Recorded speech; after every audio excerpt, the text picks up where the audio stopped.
Very good morning, students. Today I am here with the fifth module of the chapter, The Role of State in Economic Development. This is the fifth module. Before we start on with the chapter, let's have a quick recap on what we did in the last module.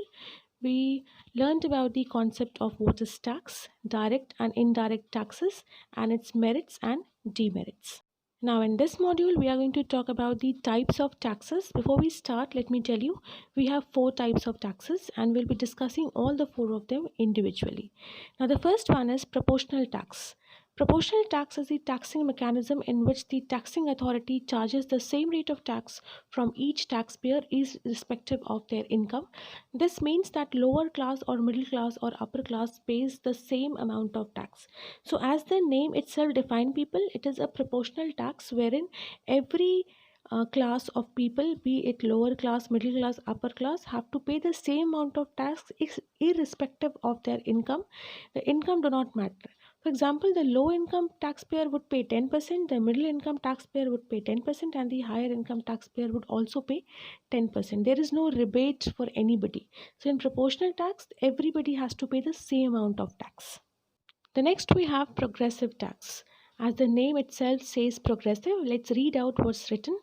The term progressive refers to the way the tax rate progresses from low to high, with the result that the taxpayer average tax rate is less than the marginal person's marginal tax rate. For example, that if income of a person is less, then there is a certain capping which is decided by the government. So if a person's salary falls under the capping, then the person will not pay any tax. But if the person is getting more than the capping amount, then that person has to pay the tax. So the tax may vary from 0% to 45%. That means from the lowest to the highest bracket of the people who are getting the income accordingly. So tax also differ accordingly.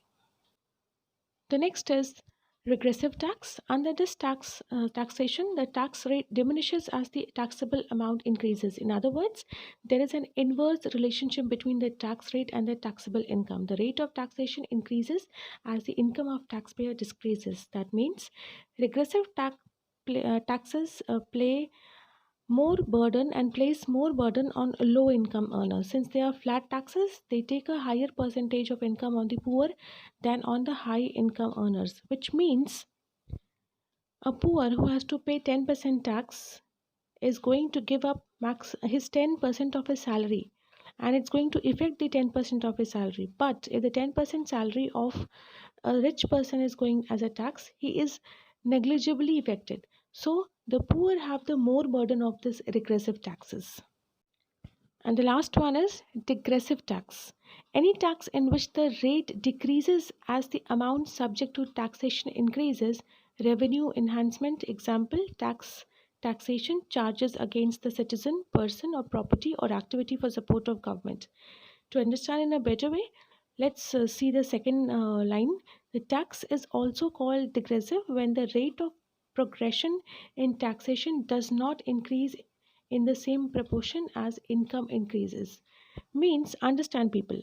This is digressive tax. That means decreasing tax. It is not increasing with the speed at which the income is increasing. So basically, it is for the people who is going from the poor category to the middle class category. They are getting good salary once they enter the middle class, but they are not paying the same amount of tax that they are allowed to pay, or they are supposed to pay rather. And these charges and these taxes are basically emphasized on person or property tax or enhancement, revenue enhancement. People, these topics are very much covered in your book and it has been explained very beautifully. Kindly go through the book along with the video so that you understand it in a better way. And one very important thing which I need to tell you, that only if you have doubts you will come up with questions, and you will come up with questions only if you see the videos. If you do not see the videos, I'm sure it's all clear, you don't have any doubts. The people who are coming across these terms for the first time, as you all are getting friendly with these terms for the first time without any doubts, I don't take it in a positive note. So please ask questions, understand the topics and terms. I'm very eagerly looking towards the doubt clearing session which is going to be held on Saturday. So Please ask question, get ready with it. Thank you so much. Take care of yourself.